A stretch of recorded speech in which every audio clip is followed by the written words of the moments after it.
हटा लो, you can move, हट, gap दे दीजिए मुझे, थोड़ा जगह बना दीजिए।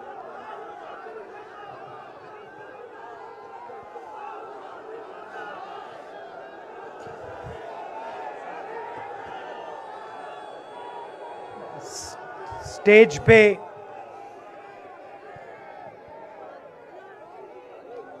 वरिष्ठ नेता,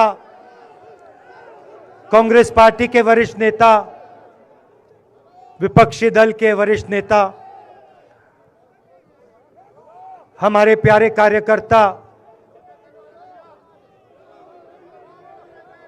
भाइयों और बहनों, प्रेस के हमारे मित्रों, आप सबका यहां बहुत बहुत स्वागत।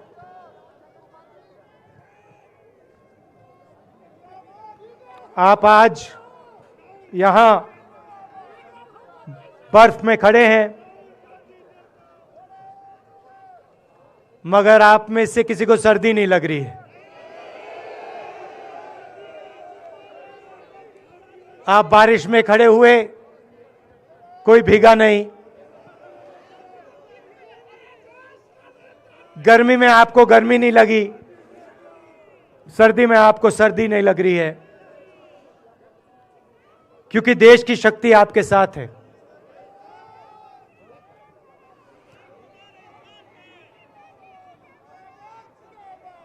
प्रियंका की बात मैं सुन रहा था।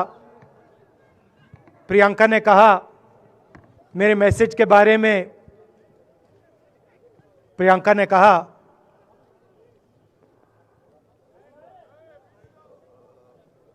नॉर्मली होता नहीं है, मगर मेरे आंख में आंसू आए।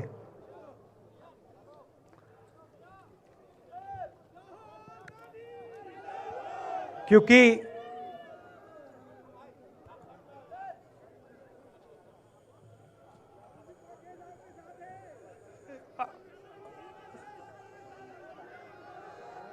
मैं कन्याकुमारी से चला, शुरुआत की और पूरे देश में हम पैदल चले। मैं सच बताऊं, आपको अजीब लगेगा, मगर मैं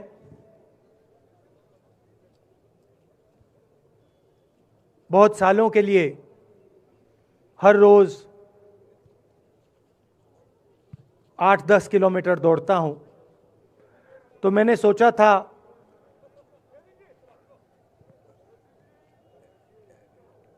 देश कन्याकुमारी से कश्मीर चलने में इतनी मुश्किल नहीं होगी।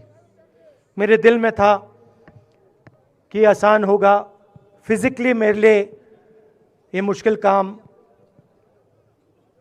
मैंने सोचा था मुश्किल काम नहीं होगा। शायद मैं काफी वर्जिश करता हूं, थोड़ा सा अहंकार आ गया, जैसे आ जाता है।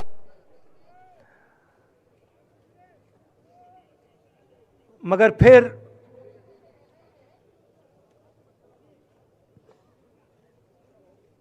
बात बदल गई। जब मैं छोटा था,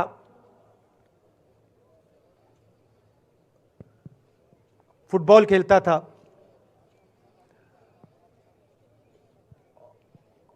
और कॉलेज में जब मैं फुटबॉल खेल रहा था, एक बार मुझे बहुत जोरों से घुटने में इंजरी हुई थी।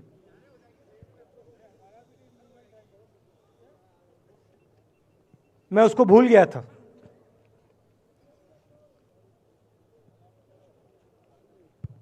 घुटने में दर्द नहीं होता था, भूल गया था उसको,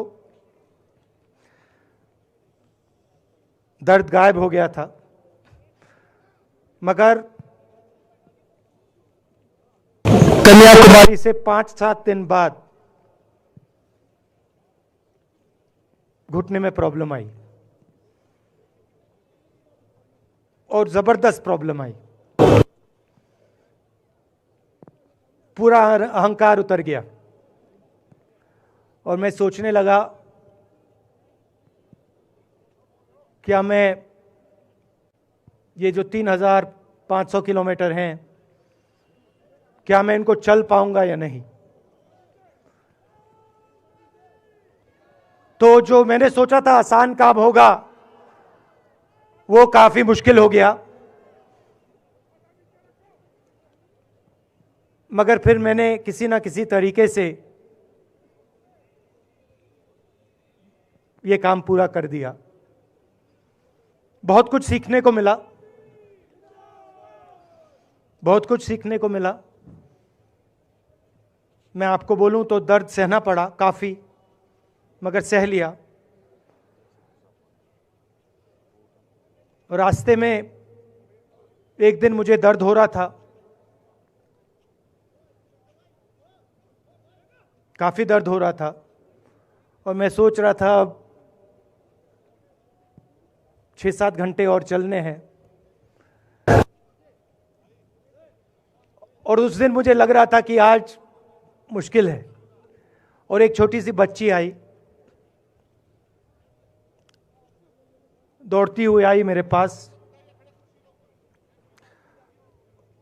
और मुझे कहती है कि मैंने तुम्हारे लिए कुछ लिखा है, मगर तुम अभी मत पढ़ो, इसको बाद में पढ़ना।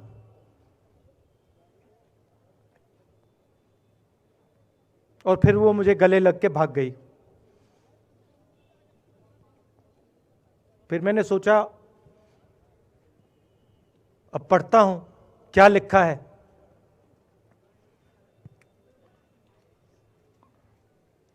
तो उसने लिखा था कि मुझे दिख रहा है कि आपके घुटने में दर्द है, क्योंकि आप जब उस पैर पे वजन डालते हो तो आपके चेहरे पे दिखता है कि दर्द है। मगर मैं आपको बताना चाहती हूं कि मैं आपके साथ कन्याकुमारी नहीं चल सकती हूं, क्योंकि मेरे माता पिता नहीं चलने दे रहे हैं। मगर मैं दिल में आपके साथ, आपके साइड में चल रही हूं, क्योंकि मैं जानती हूं कि आप अपने लिए नहीं चल रहे हो, आप मेरे लिए चल रहे हो, और आप मेरे भविष्य के लिए चल रहे हो। और उसी सेकंड में, पता नहीं अजीब सी बात है, उसी सेकंड मेरा दर्द उस दिन के लिए गायब हो गया। दूसरी बात, मैं चल रहा था और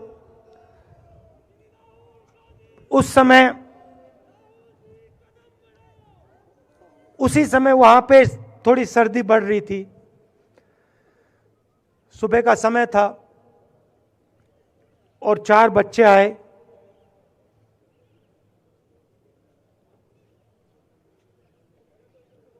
पता नहीं कहना चाहिए या नहीं।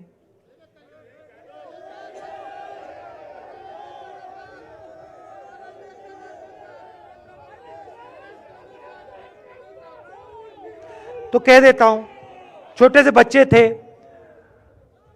भिखारी थे, भीख मांगते थे,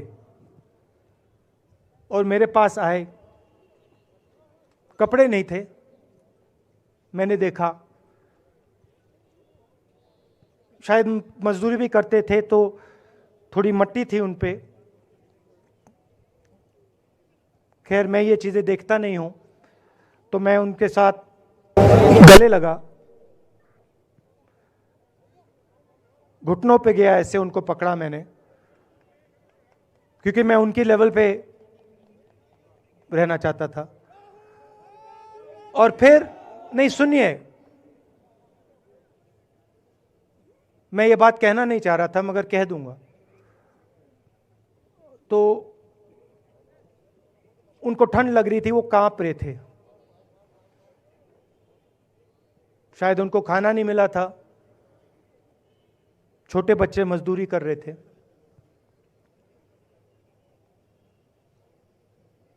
तो मैंने सोचा कि अब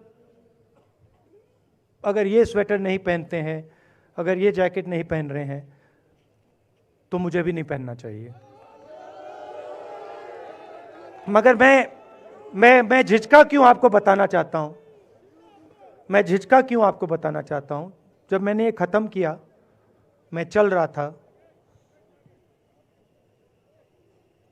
तो हमारे साथ एक व्यक्ति थे, उन्होंने मुझे मेरे कान में बोला, राहुल जी ये बच्चे गंदे हैं, इनके पास आपको ऐसे जाना नहीं चाहिए। तो मैंने उनसे कहा,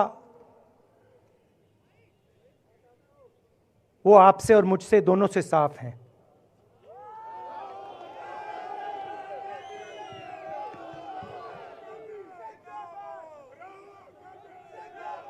तो देश में कभी कभी यह विचारधारा दिखाई दे जाती है। दूसरी बात आपको बता देता हूं, शायद लोगों को अच्छी ना लगे। जब मैं चल रहा था, आपने देखा होगा कि बहुत सारी महिलाएं रो रही थी। आपने देखा? आपको मालूम है क्यों रो रही थी? नहीं, उसमें से बहुत सारी महिलाएं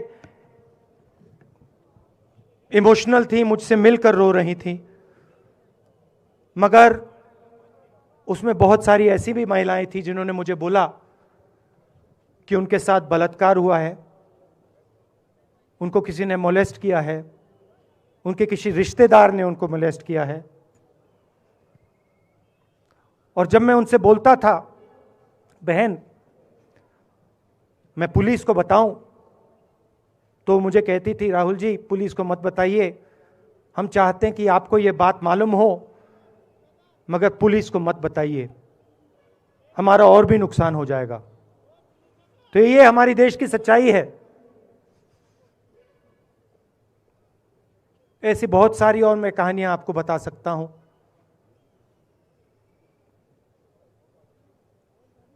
तो फिर मैं कश्मीर की ओर आ रहा था और मैं सोच रहा था कि इसी रास्ते पे मैं नीचे से ऊपर जा रहा हूं। मैं सोच रहा था कि इसी रास्ते से सालों पहले मेरे रिश्तेदार नीचे से ऊपर आए, सॉरी ऊपर से नीचे आए, कश्मीर से इलाहाबाद गंगा की ओर गए। और मुझे ऐसा लग रहा था कि मैं वापस अपने घर जा रहा हूं।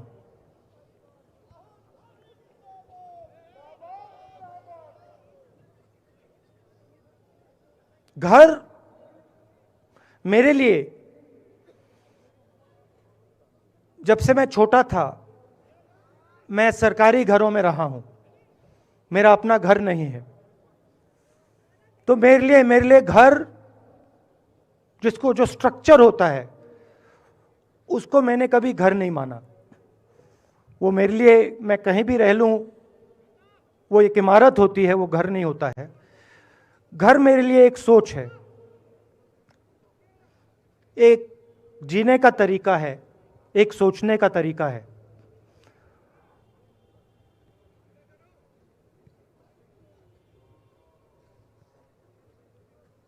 और यहां पे जिस चीज को आप कश्मीरियत कहते हो, उसको मैं अपना घर मानता हूं। अब ये कश्मीरियत है क्या? ये जो शिव जी की सोच है एक तरफ, और थोड़ी सी गहराई में जाएंगे तो उसको शून्यता कहा जा सकता है।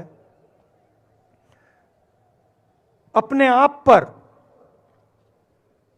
अपने अहंकार पर, अपने विचारों पर आक्रमण करना, और दूसरी तरफ इस्लाम में जिसको शून्यता यहां कहा जाता है, वहां फना कहा जाता है। सोच वही है।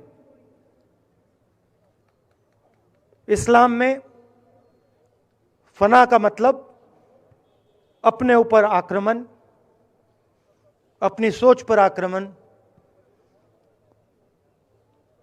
जो हम अपना किला बना देते हैं कि मैं ये हूं,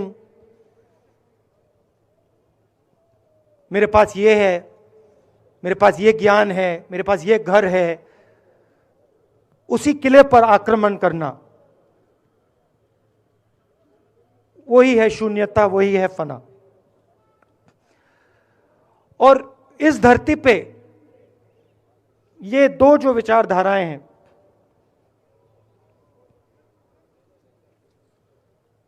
इनका एक बहुत गहरा रिश्ता है और ये सालों से रिश्ता है, जिसको हम कश्मीरियत कहते हैं।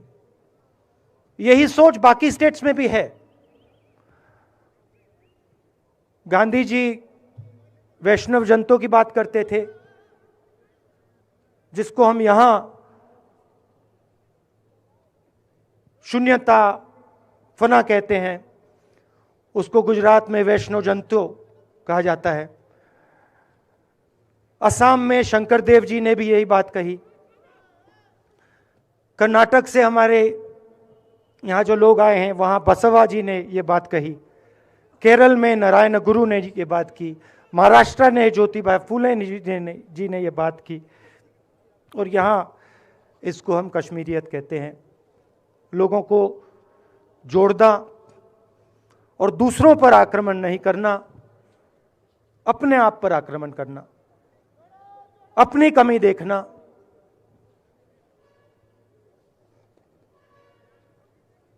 मैंने आपको कहा कि मेरा परिवार कश्मीर से गंगा की ओर गया था। इलाहाबाद संगम के बिल्कुल किनारे वहां पास में हमारा घर है।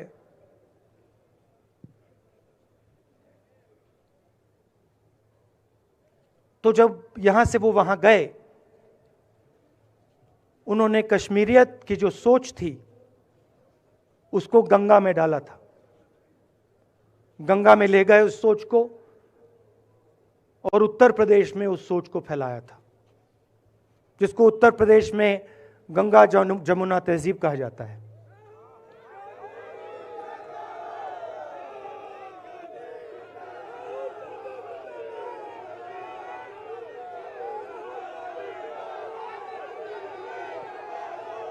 तो उन्होंने, मेरे परिवार ने छोटा सा काम, कोई बड़ा काम नहीं किया। जो आपने उनको सिखाया, जो जम्मू कश्मीर के लोगों ने उनको सिखाया, लद्दाख के लोगों ने सिखाया, क्योंकि उसमें बौद्ध धर्म भी है, उनके पास भी वही सोच, शून्यता की सोच उधर भी है। वो उसको ले गए और उस विचारधारा को, सोच को गंगा में उन्होंने रखा। तो मैं ये सोच रहा था, जब यहां आ रहा था, पैदल चल रहा था, और मुझे सिक्योरिटी वालों ने कहा था कि देखिए, आप पूरे हिंदुस्तान में चल सकते हो, जम्मू में भी चल सकते हो, मगर आखिरी जो 4 दिन हैं कश्मीर में, आपको गाड़ी से जाना चाहिए।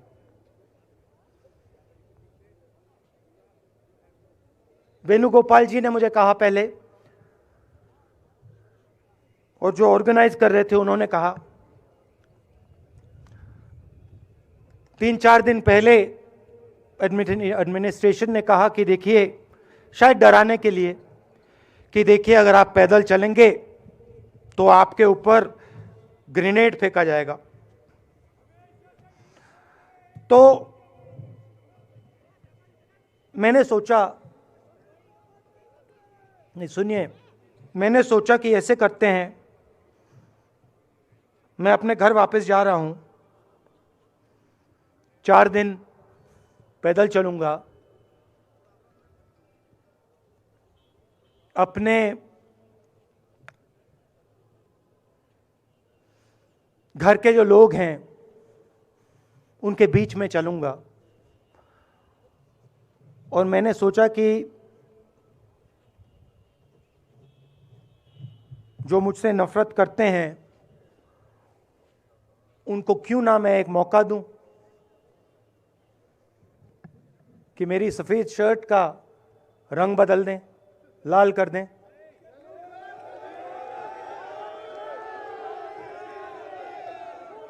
क्योंकि मेरे परिवार ने मुझे सिखाया है, गांधी जी ने मुझे सिखाया है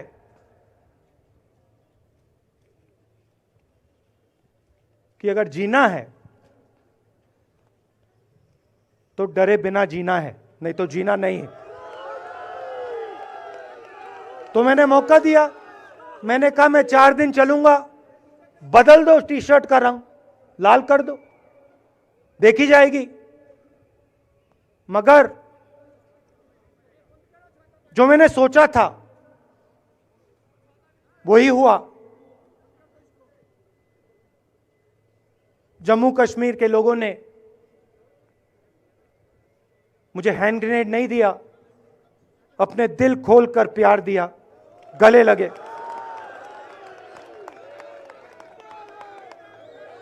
और मुझे बहुत खुशी हुई कि उन सब ने मुझे अपना माना और प्यार से, बच्चों ने, बुजुर्गों ने आंसुओं से मेरा यहां स्वागत किया। मैं अब जम्मू कश्मीर के लोगों से और जो यहां हमारे सेना के लोग काम करते हैं, सीआरपीएफ के लोग काम करते हैं, उनको मैं कुछ कहना चाहता हूं। सबको, जम्मू कश्मीर के युवाओं को, बच्चों को, माताओं को, सबको, सीआरपीएफ के, बीएसएफ के, आर्मी के जवानों को, उनके परिवारों को, उनके बच्चों को मैं कहना चाहता हूं, देखिए मैं हिंसा को समझता हूं, मैंने हिंसा सही है, देखी है। जो हिंसा नहीं सहता है, जिसने हिंसा नहीं देखी है, उसे यह बात समझ नहीं आएगी। जैसे मोदी जी हैं, अमित शाह जी हैं, आरएसएस के लोग हैं, उन्होंने हिंसा नहीं देखी है।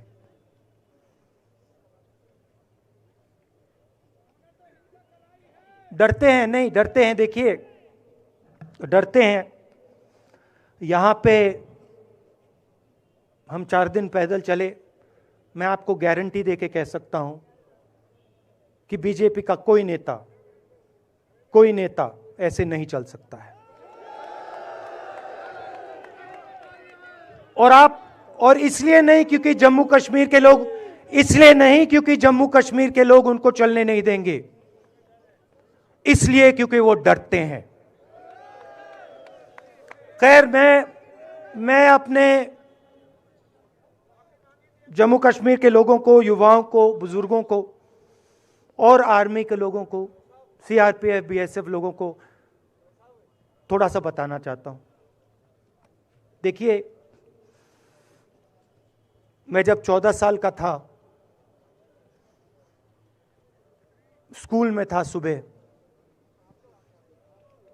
ज्योग्राफी की क्लास में था, मैं पढ़ रहा था, सामने बैठा था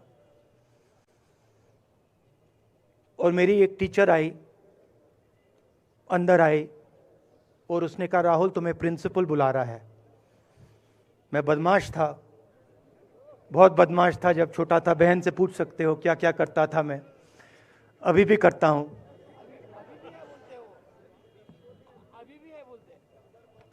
मैंने सोचा प्रिंसिपल बुला रहा है, मैंने कुछ गलती की होगी, अब मार पिटेगी। वहां पे केनिंग होती थी, मैंने सोचा था अब केनिंग होगी मेरी। मगर जब मैं चल रहा था, जिस टीचर ने मुझे बुलाया उसको देखकर मुझे कुछ अजीब सा लगा। और जब मैं प्रिंसिपल के ऑफिस पहुंचा तो प्रिंसिपल ने कहा राहुल तुम्हारे घर से फोन कॉल है।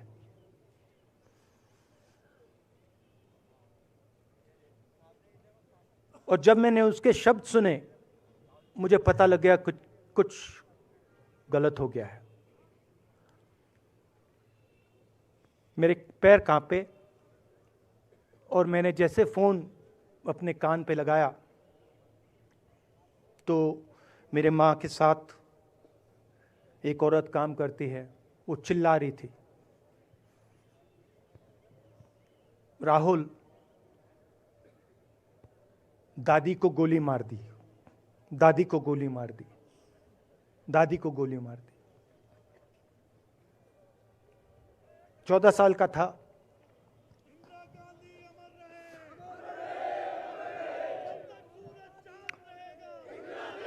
देखिए ये जो मैं कह रहा हूं, ये जो मैं अभी कह रहा हूं, ये बात प्रधानमंत्री को नहीं समझ आएगी, ये बात अमित शाह जी को नहीं समझ आएगी, ये बात डोवल जी को भी नहीं समझ आएगी, मगर ये बात कश्मीर के लोगों को समझ आएगी, ये बात सीआरपीएफ के लोगों को समझ आएगी, ये बात आर्मी के लोगों को समझ आएगी, उनके परिवारों को समझ आएगी। तो उन्होंने मुझे कहा, नाम ओंगमू है उसका, उसने कहा दादी को गोली लग गई, दादी को गोली लग गई। और फिर मुझे गाड़ी में वापस ले गए, प्रियंका को मैंने स्कूल से उठाया, मैं वापस गए।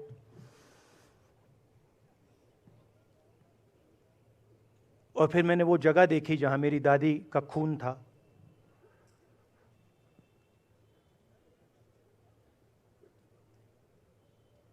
पापा आए, माँ आई। माँ बिल्कुल हिल गई थी, बोल नहीं पा रही थी।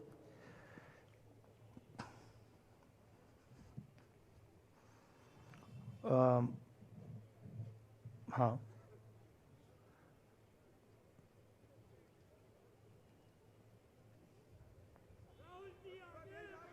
फिर क्या हुआ? तो जो हम लोग हैं जिन्होंने हिंसा देखी है,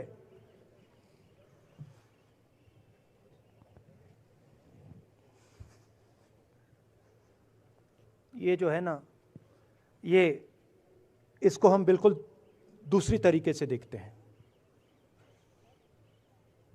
ये आप सबके लिए टेलीफोन है, ये हमारे लिए सिर्फ टेलीफोन नहीं है।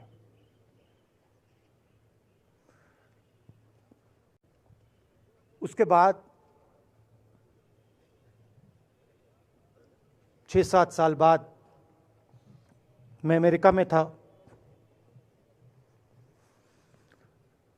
और फिर से टेलीफोन आया। 21 में टेलीफोन आया।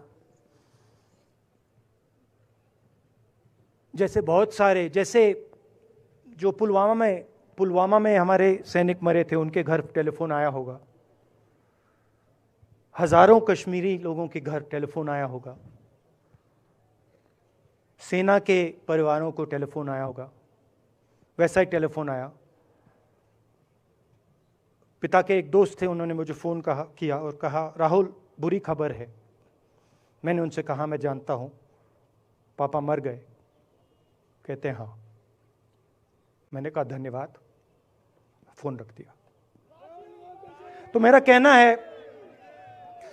कहना है जो हिंसा करवाता है, जैसे मोदी जी हैं, अमित शाह जी हैं, अजीत डोवल जी हैं, आरएसएस के लोग हैं, वो इस बात को समझ नहीं सकते हैं,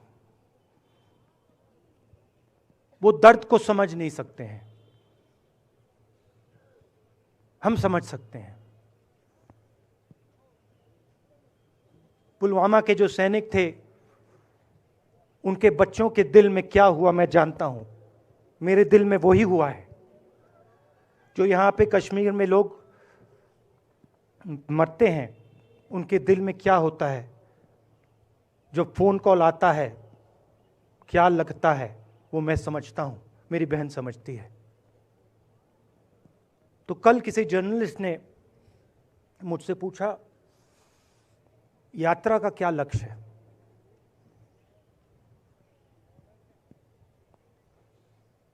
कहा कि यात्रा क्या अचीव करना चाहती है, जम्मू कश्मीर में क्या अचीव करना चाहती है। मेरे उस समय दिमाग में आया, मगर मैंने कहा नहीं बोलता हूं, कल भाषण में बोलूंगा। यात्रा का लक्ष्य है कि ये जो फोन कॉल हैं, चाहे ये आर्मी के हों, चाहे सीआरपीएफ के हों, चाहे ये कश्मीर के लोगों के हो, ये फोन कॉल बंद हो जाए।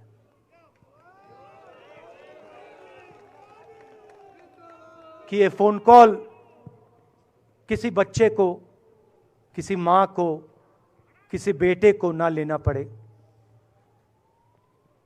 मेरा लक्ष्य ये जो फोन कॉल हैं इनको बंद करने का है। अब देखिए, बीजेपी आरएसएस के लोग आक्रमण किस चीज पे कर रहे हैं। मुझे गाली देते हैं, मैं उनका धन्यवाद करता हूं, क्योंकि मैंने आपको शून्यता की बात की, शिव की बात की, उसको मैं समझता हूं। और मैं दिल से उनका धन्यवाद करता हूं कि जितना भी वो मेरे ऊपर प्रेशर डालें, जितनी भी गाली लगाएं, जो भी वो करें, उससे मैं सिर्फ सीखता हूं। तो मैं एक प्रकार से उनका धन्यवाद करता हूं। मगर जो मैंने आपको बात बोली पहले, चाहे वो कश्मीरियत है, चाहे वो वैष्णव जंतो है, चाहे वो शंकर देव जी हैं, बसवा हैं, नारायण गुरु हैं, तिरुवल्लुवर हैं, जो तमिलनाडु के बड़े पोएट हैं, फूले जी हैं, और जो कश्मीरियत हैं, ये इस विचारधारा पे आक्रमण कर रहे हैं। और ये जो विचारधाराएं हैं, ये इस देश की नींव है, इस देश की फाउंडेशन है। और आपने जो किया, जो यात्रियों ने किया, हम सब ने किया, इस विचारधारा की रक्षा के लिए किया है। मैंने ये काम अपने लिए नहीं किया, मैं ऐसा काम अपने लिए कभी कर ही नहीं सकता हूं। मैंने ये काम हमारे कांग्रेसी मित्रों को ये अच्छा ना लगे, मगर मैंने ये काम कांग्रेस पार्टी के लिए भी नहीं किया है। मैंने ये काम, और हम सब ने ये काम हिंदुस्तान की जनता के लिए किया है। और हमारी कोशिश है कि जो विचारधारा इस देश की नींव को तोड़ने की कोशिश कर रही है, जो विचारधारा इस देश की नींव को तोड़ने की कोशिश कर रही है, उसके खिलाफ हम खड़े हों, मिलकर खड़े हों, नफरत से नहीं, क्योंकि वो हमारा तरीका नहीं है, मोहब्बत से खड़े हों। मैं जानता हूं कि अगर हम मोहब्बत से खड़े होंगे, प्यार से बात रखेंगे, तो हमें सफलता मिलेगी। और उनकी जो विचारधारा है, उसको हम सिर्फ हराएंगे नहीं, मगर उस विचारधारा को हम उनके दिलों से निकाल देंगे। तो आपने देश की जनता ने हमारा समर्थन किया। हमारी कोशिश है कि हमें बीजेपी ने एक जीने का तरीका, राजनीतिक तरीका दिखाया है। हमारी कोशिश है कि हम एक और तरीका, जो हिंदुस्तान का तरीका है, मोहब्बत का तरीका है, वो हम देश को दिखाएं। हम देश को याद दिलाएं कि हिंदुस्तान मोहब्बत का देश है, इज्जत का देश है, भाईचारे का देश। तो हमने जो कहा था, छोटा सा कदम लिया है, बड़ा कदम नहीं है। नफरत के बाजार में मोहब्बत की दुकान खोलने की कोशिश की। धन्यवाद। जय हिंद।